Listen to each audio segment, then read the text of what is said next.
Hey friends, this is Dolynny TV. Glad to have you aboard today. It's my pleasure to welcome you back to a midweek episode. Something I gotta get a little bit better at here this week. It was a hard grinding week of not too many videos last week. I was getting that weekly recap from YouTube, and my goodness, it was ugly production for me. That said, it was ugly production all week from the Edmonton Oilers as well. So end of the day, we didn't have much to talk about. But today, roster moves for the first time this season, outside of Marcus Niemelainen and the obvious move going back down to Bakersfield earlier this season and signing Adam Erne. Well, today, a corresponding move made to that signature on the line from Adam Erne as he is now headed down, hopefully, to the Bakersfield Condors to replace Sam Gagner, who is back with the big club for the third tour of duty finally.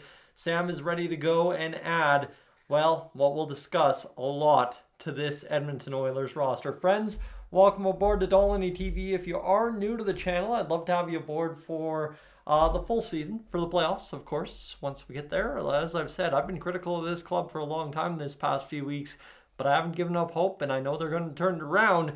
And at the end of the day, I'd love to have you aboard as a subscriber here on Dolynny TV as we trend towards what's going to be silly season in the back half of this 23-24 NHL year.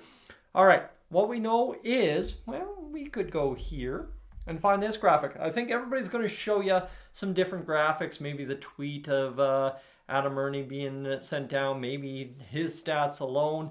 But I think the bigger picture, the context here as to why Adam Erne's going down and no one else, obviously, number one, he's the most expendable player on the NHL roster at current, and that's why he's down.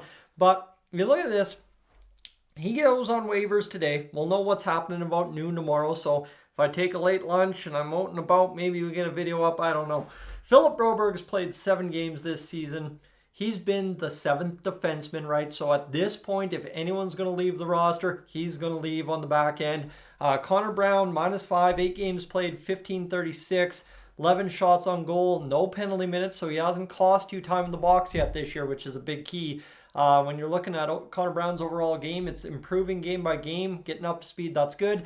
Adam Erne, though, right there in the middle of your screen, 6 games played. So he's only played 3/4 of the game so far. Then you had in there as well that he's a -1. He has 5 minutes in the box because of a fight earlier in the year and only 5 shots in a goal in a total of 8 minutes and 19 seconds time on ice. So this is the tough part here for the Oilers, is if you're looking for somebody to fill out the roster a little bit more completely, and that's where I'll pause here for a moment, is if you're looking for a more complete player for those 8 to 10 minutes a night that Adam Erne is going to give you, it is Sam Gagner, right? Raphael Lavoie is not a good fit in that role, right? You're not going to give Raphael Lavoie time because obviously if he doesn't produce in that time, fans are claiming he's a bust, and you have the other half of the fan base saying, why aren't they giving him more time? Which we're already doing with Dylan Holloway. We don't need to do it twice over when we're trying to complete a roster, not make it better, right? That's the big part. This Oilers roster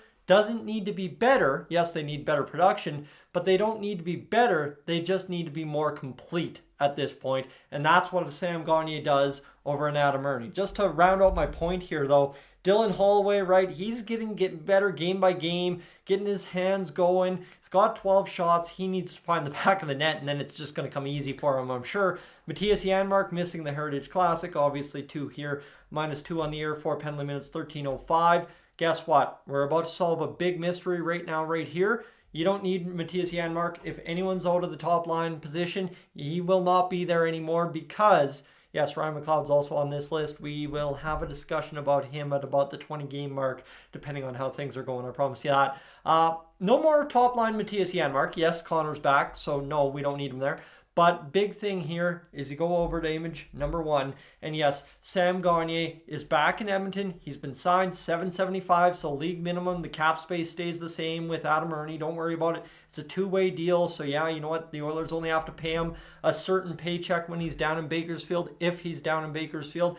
So at the end of the day, as it comes together for the Oilers, is Sam Gagner, and Brian Lawton put it best, Bob Stauffer put it best in their interview on Oilers Now today. He's a guy that can play up and down the lineup, give you multiple things, and you're actually not losing anything because he's on this side of 6 foot, my side, literally at 5'11", right? Sam Gagner comes in at 5'11", and for him, right, he's kind of a smaller guy, but he doesn't get pushed around. That's the big thing. So you've got a guy that's skilled enough to play in the top six when needed. You've got a guy that's crafty enough to be a good PKer and a secondary power play player, and also a guy capable of production in a bottom six role. So you look at this whole word complete I was talking about when it comes to Adam Erne versus Sam Gagner. Sam Gagner is a complete sorry, cat just jumped up on the TV and I thought it was going over. He's a completing kind of player for this Oilers team. Not competing, completing. There's an L in there if you can't understand the Bush accent, but at the end of the day, is for Sam Gagner, what he does above and beyond his role currently on this roster is so much more than what Adam Erne can bring any given game, that it just fills out this Oilers roster nicely, tucks it away, and obviously you're good to go. And that's saying he's fully healthy, saying that he's capable of it. Hopefully he is. And Sam Gagner, honestly, if he brings the production, he's a 20-point player this season. He's a guy who helps you win hockey games and make sure you don't lose them. That's Sam Gagner for you at this current age in time. So again, 775, cap space doesn't move, and we're good to go. So the nice part here, friends, is also, as I was saying, Sam Gagner is not a guy that gets pushed around. Go back and watch the goalie fight versus Mike Smith and Cam Talbot way back when. Who started that? Who got in there and got the dust up started? I'm going to tell you, he's the guy that wears number 89 in our city of Edmonton. So, end of the day, yeah, you know, it's kind of one of those things. Sam Gagner fought Ryan Kessler in his rookie season, something we all forget about, and then sometimes remember, and then it's like, oh yeah, this guy can hold his own.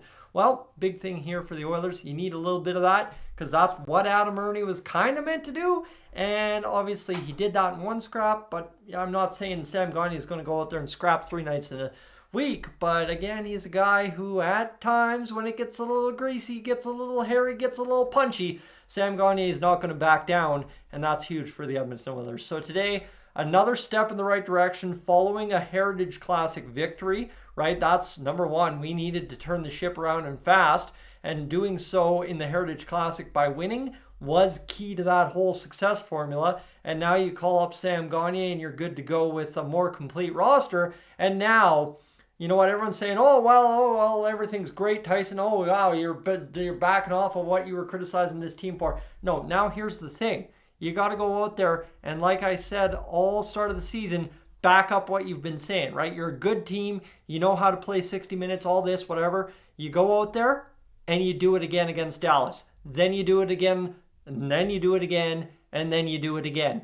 That's the part this Oilers team needs to do here, is you did the bare minimum, right? You did what you needed to do to at least not have the coach fired, not have a player trade, whatever the case might have been. If we lost to Calgary, you don't have to worry about that. You've won. Now go out there and repeat it, right? And I mean, we could easily be right back in the same situation if we lose bad against Dallas.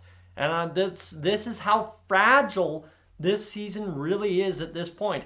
But you win against Dallas, and suddenly things are looking really good. You play really good against Dallas, and you win big. Suddenly, everybody that's way off the deep end farther than I am starts saying a lot nicer things about the Oilers as well. So when it comes down to it, you know, there's a lot riding on Thursday, and that's because you did the bare minimum to set up an important game on Thursday against Dallas. Friends, I'm Tyson, this is Dolynny TV. Thanks so much for tuning in this afternoon. I may have a second additional video later tonight for late night viewing for you, about bedtime, right? 10:30? Seems to get some good views around then nowadays here on Oilers YouTube. Yeah, I'll have something kind of reflecting on my experience at the Heritage Classic and obviously recapping a good weekend with the boys out there at Commonwealth Stadium. I'm up on out of here.